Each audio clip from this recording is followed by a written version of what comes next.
In the chapter 30, you're going to interpret relevant information from tables, charts, and graphs. These are the objectives that you have to be familiar with for this particular chapter.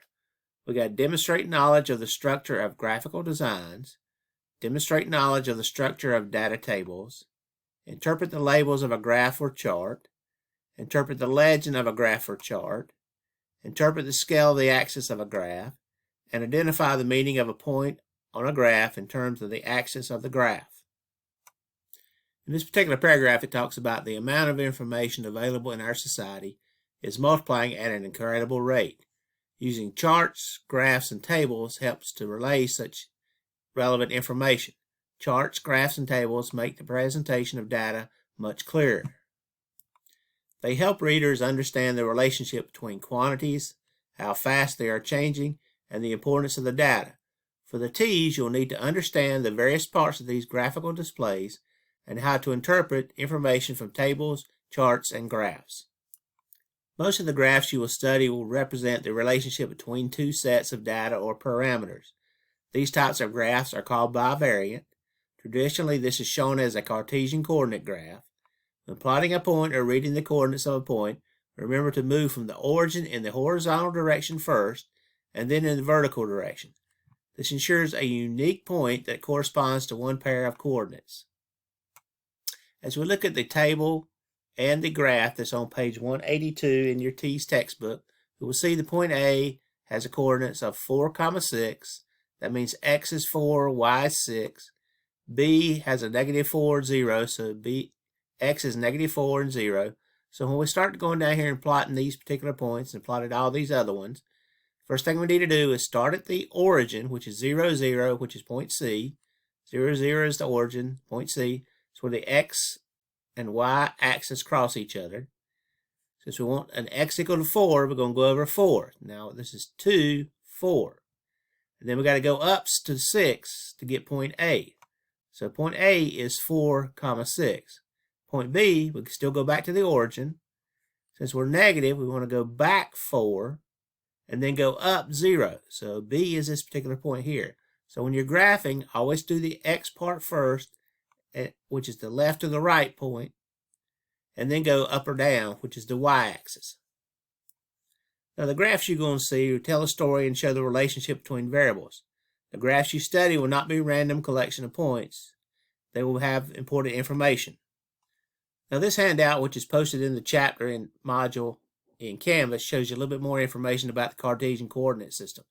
You have an x-axis, which is your horizontal part. You have your y-axis, which is the vertical part. The graph is broken up into 4 different quadrants. It goes 1, 2, 3, and 4. Most of the graphs that you're going to look at has all the information in the quadrant 1, because we don't talk about negative stuff. The origin is 0, 0, the point where the x and y axis intersect, just like we said on the what is noted in your TEAS textbook. All points are always the x coordinate first, then the y coordinate. Now each part of the coordinate point represents the relationship between the two variables x and y. When plotting a point xy on the graph, you want to do your horizontal first, which is the left to the right, then do the up and down, which is the vertical. Now each ordered pair corresponds to exactly one point in the plane, and vice versa. Now the different types of graphs you may see are all these other ones.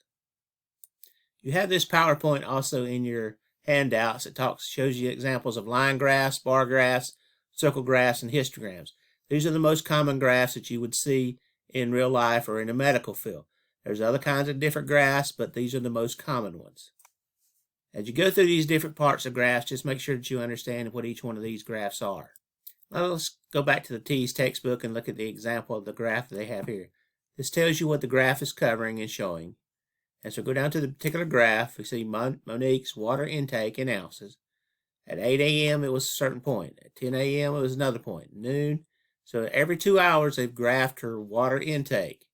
So at particular 8 a.m., we look up here at the graph, we know it's somewhere between 0 and 2. We just have to see how far it is. 1, 2, 3, 4, 5. So 0 to 2 is broken into 5 little parts. So we could have to figure this out. It's probably like 1.8. So when you're doing a graph like this, trying to get the exact number may be a little bit more difficult. But when it actually ends up on a line like it does at 4 p.m., we can see this is exactly 10 ounces because we can go across and over. Same thing as when it gets to 6 p.m. It's right on 12. So we can see exactly this on 12, 10. Here's a little bit below 8. So exactly how far above below 8, we're going to have to guess. Sometimes when you're doing these line graphs, it's going to be difficult to find the exact number, so you may have to get as close as you can. Some of the other graphs are a little bit easier to understand because you don't have to worry about guessing exactly on a number. Here again is an example of a line graph that I have in my lecture notes.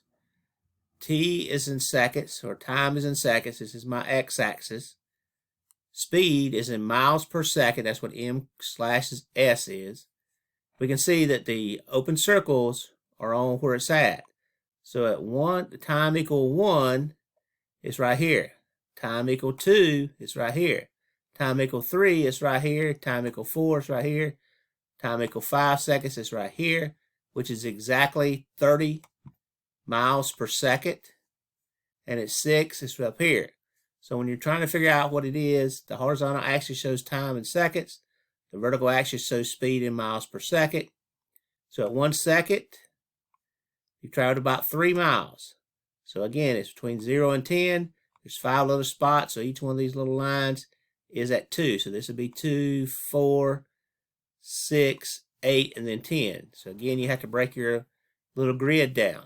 At 3 seconds, we can see it's above 10, but it's below 20, but it's on the first little grid. So this has got to be about 12 miles per second. And at 6 seconds, we've traveled about 45.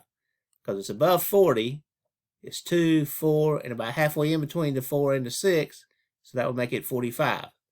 And so as the time increases, so does the speed per second. We could call this graph on the acceleration speed for a vehicle. It needs a title added to the graph so we know what the graph represents, but we're just going to guess that's probably what it's representing is acceleration. So 0 seconds, it's dead stop. 1 second, it's at a certain speed, on up to 6 seconds when it's got up to about 45. So we can call this the acceleration speed of a vehicle, but we do need a title. So when you're creating a graph yourself, you need to make sure that you have the axes labeled. You need to have some scale labeled, and you need to have a title so that people will know what you're talking about. Well, good luck on this chapter. And again, if you have any questions, send an email to your instructor.